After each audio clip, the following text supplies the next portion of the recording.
Ah, peeps, that's me back from getting the wife's coffees down at Iceland. If you didn't know, Tuesdays in Iceland is over 60s day. You get 10% off.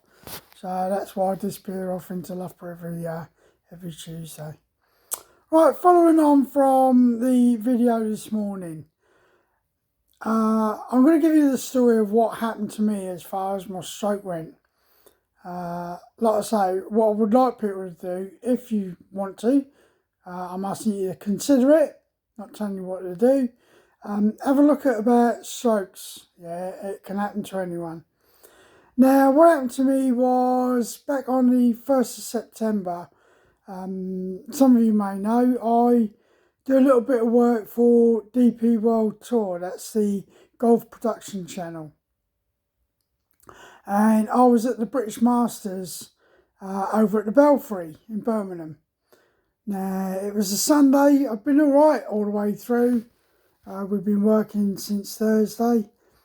Some of you may have seen some of the videos.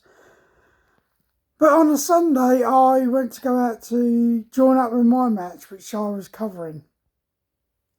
And once I'm out with the players, I put my notebook in my left hand, as I normally do. Now, my notebook, all I do in there is just make notes of what shots I played, the yardage and so on. So I put my notebook in my hand and it fell out my hand and fell on the floor. Now, I thought that was just me being clumsy because I'm getting old. Yeah, let's get right down to it. But as I was going around the rest of the holes, I joined them on the second hole, I think it was. As I'm going around the rest of the holes, I noticed that I couldn't grip my notebook properly, and I was having to manipulate my hand to get it into a position whereby I could actually hold it properly.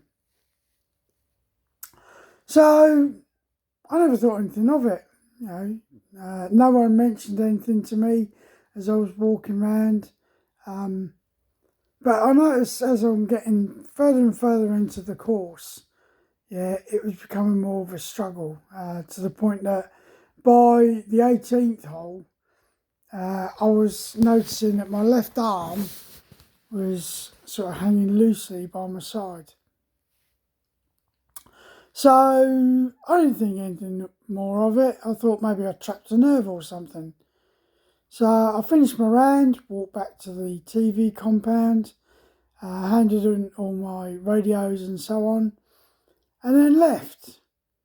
I walked back to the car park, got into my car, and like I say, my left arm just seemed to be loose by my side, but I managed to operate the gears. I've got a Vauxhall Zafira with a manual gearbox, but I managed to operate the gears, and I drove all the way back from the Belfry in Birmingham back to the Loughborough Urgent Treatment Centre. I went there straight away because I thought, right, there's something wrong here. I probably trapped a nerve. I walked into the Loughborough Urgent Treatment Centre. They asked me, because everything's done digitally now, you go to the reception, they go and tell you to log on some tablet and put all your details in. So I did that, went back to the reception desk and just awaited my turn, So the next thing, I was called through by one of the nurses, and the nurse, after looking at what I'd put on the tablet and then doing a few checks on myself, said to me, "What are you doing here? You should be in A&E. Why don't you go straight to A&E?" So I said to him, "Well, this is the Loughborough Urgent Treatment Centre. I live in Mount Sorrel." He said, "You need to get yourself to A&E. How did you get here?" So I told him the fact that I'd driven all the way from Birmingham. He went, "What?" So that was the first mistake that I'd made. So eventually I rang up my wife Lisa. Luckily enough, my stepdaughter Georgia, she drives, so Lisa came out to the urgent treatment centre, because one of the things is, if the urgent treatment centre had rung up for an ambulance, I could have been sat at the urgent treatment centre for anything up to 3 hours, maybe more. So it was quicker for Lisa to come pick me up, take me to A&E. So we drove down to A&E. We were told that if anything changed while we were driving down, we were to pull over immediately and ring for an ambulance, which, if any of you have tried ringing for an ambulance nowadays, it is a bit of a joke. It really is. And the majority of that is due to people ringing for ambulances when they don't actually need one. So eventually we ended up at Leicester Royal Infirmary. I'd been given a letter by the nurses at Loughborough Urgent Treatment Centre, handed that in at the desk, and within 15 minutes I was in one of the triage bays being looked at by one of the nurses. The next thing I knew, there was 3 or 4 people with various backpacks and so on in the bay with me, and these were the stroke team. So they came in, they did another load of checks, confirmed that I was actually having a stroke at the time, and within 2 hours I was on Ward 26 of Leicester Royal Infirmary, which is the stroke ward. So there I am. I've got catheters fitted, everything going on. I've been booked in for a CT scan. So all that went through. I was then told that I was going to be staying in, and from the CT scan it was determined that a blood vessel on the right hand side of my brain had ruptured and had caused a stroke. Now, as any consultant will tell you, blood likes to be in blood vessels, not outside of it. So now my brain is now coated with the blood that is leaking from this vessel, and that's what caused the stroke. Now, one of the things is I was told that I should have had a MRI scan. Now, what will happen there is they will do another scan of my brain, and that will determine whether I've got blood clots. Now, while I was in the bay in the ward, there was a young girl that was refusing to have an MRI scan, and I wish that I'd opened my mouth up and said, well, if you don't want it, love, I'll jump in your place. Because they booked me in for a MRI scan, but as it turns out, my MRI wasn't due to be done until tomorrow, 30th of October. As it was, after being discharged after 3 days, I've done loads of tests. The first test I did was an obstacle course, and I actually walked into one of the obstacles because I could see it, but the left-hand side of my brain didn't register it. Yeah, like I say, the brain bleed was on the right, but that affects the left-hand side of your body. So after 3 days, I was deemed as being eligible for early release under the early release system, and I would then have various nurses come round and see me at my home, which I was quite happy to do. If it meant that the bed was freed up for someone else that might need it more urgently than me, then that wasn't an issue. So I then got released, sent home. One of the things, they give you a load of exercises to do to try and start to get your brain paths to use a different pathway to do things. Now, like I say, I'd lost manipulation in my left hand, my left arm was fairly weak, and I was given loads of these exercises to do. Now, one of the things I did was, the book said to do the exercises for an hour, which I promptly did because it said do it for an hour, and I wore myself out. What I should have done was broken it down into smaller chunks. A couple of days after being out, I got up in the evening to go and use the bathroom, and the next thing I knew was I was lying on the floor. Yeah, it turns out that what had happened was I then had low blood pressure and I'd collapsed in the bathroom. So Lisa finally managed to get into the bathroom because I ended up lying at the bottom of the bathroom door. We then phoned for an ambulance. They promptly came out and I was taken back into Leicester Royal Infirmary. So I spent the evening in there, loads more checks. I then got released again and came out, and I decided that I needed to go for a walk. So instead of just doing a gentle walk, well, it was a gentle walk, it was a bit far, that was all. I ended up doing 5 miles. Yeah, but I didn't push it, it was a nice gentle plod. When I came back home, Lisa thought that I'd had another stroke because the left-hand side of my face had dropped and I was starting to slur my speech. So again, Sonia, my therapy nurse, came round and saw me the following day and noted that the left-hand side of my face had dropped and advised me that I ought to go to the TIA clinic.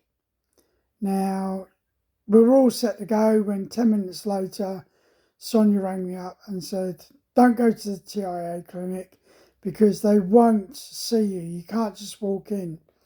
You'll need to go to A&E. So again, another trip to Leicester Royal Infirmary's A&E. Again, I was made like a priority 1 patient. I was seen by another stroke nurse, a bloke called Pedro, great bloke. And through that, he determined that I needed to be seen by the TIA clinic, but he couldn't book me in until the following day, which he promptly did. I then went for tests at the TIA clinic. They took all sorts of bloods, did all sorts of cognitive tests and so on. And it was determined that as well as having the brain bleed, I now had clots on my brain. Now, this was only picked up because as part of the TIA tests, I had to have an MRI. Now, like I say, I shouldn't really have had my MRI until tomorrow, 30th of October. That was when it's booked in for. But by looking at it, they determined that I now had brain clots. The brain bleed had stopped, but I now had clots. So next thing, I'm put on blood thinning tablets to try and break up the clots on my brain. Now, when I first got released from the hospital after the 3 days, one of the things that they did say to me was, what were my goals going forward? Well, my goals were, I wanted to get back to doing my lollipop duties. I wanted to get back to playing my guitar. And like I say, I didn't have any manipulation in my left hand. And after taking up playing the guitar 5 years ago, it's something that I really enjoyed. It is really good for your mental health. The other thing was, obviously, I wanted to get back to playing golf. So maybe it was me. It was a case of I was expecting too much too quickly. But after a couple of weeks, I was getting nowhere. Yeah, I was doing my exercises, but I felt like my life had been taken away from me. Everything that I wanted to do, had been taken away from me. And I had a bit of a mental breakdown to the point that Lisa ended up getting my best mate Lionel to come over from where he lives in Newark to come and see me. And him and his wife came over, sat with me, and as Lionel said to me, this isn't the Nobby that I know. The Nobby that I know would battle through this. Yeah, but it was a huge shock for someone who was as active as I used to be And here I am now, I can't go for a tab.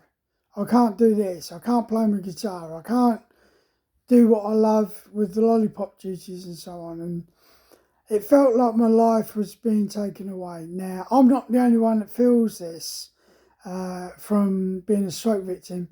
Through the Stroke Association, and there's a forum called Different Strokes, I then started to speak to other stroke survivors. And I found out that it wasn't something that was just to do with me. Other people felt the same way, But what we've got to do is try and adapt to the way that our life will become. So my stroke was 2 months ago. Here I am, 2 months on, and I'm slowly but surely getting strength back. Now, the fatigue that I experience now after having the stroke, a short walk of probably about 15 minutes, I feel quite tired. So going up this week and doing my lollipop duties, I'm there for half an hour. I come home, I then put my feet up and have a rest. So like I say, I'm only doing mornings at the moment and just building my strength up, ready to be able to do the 2 days, 2 sessions per day. But the recovery, I realise now, is not going to be a quick fix. I thought, a couple of weeks, Nobs, you'll be sorted, mate. You'll be out tabbing, you'll be doing this, that, and the other. It's not the case. I've had to mentally adjust to realise that this is going to be a long process. Could be months, could be years. But I've now got to take steps smaller and smaller. And that's why now I say to you all, when I do anything, that's another achievement. Those small little achievements are building up to bigger ones. So that's why now I take things a lot slower. Some of you may have seen some of the videos I did prior to my stroke, and you'll see I was extremely active. I was always out. I was always tabbing. I loved it. But now a small walk up onto Castle Hill is probably the most that I'll do during the day. But I'm going to build up and build up and build up. Hopefully, I can get back to doing at least a 5 mile sort of tab, but not with loads of weight on my back. My golf, I went out on Saturday and played golf.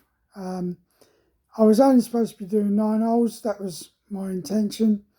But I felt so well that I ended up doing 18. But one thing I have had to do, instead of carrying my golf clubs, which is something that I'd always done, I've had to buy myself an electric trolley.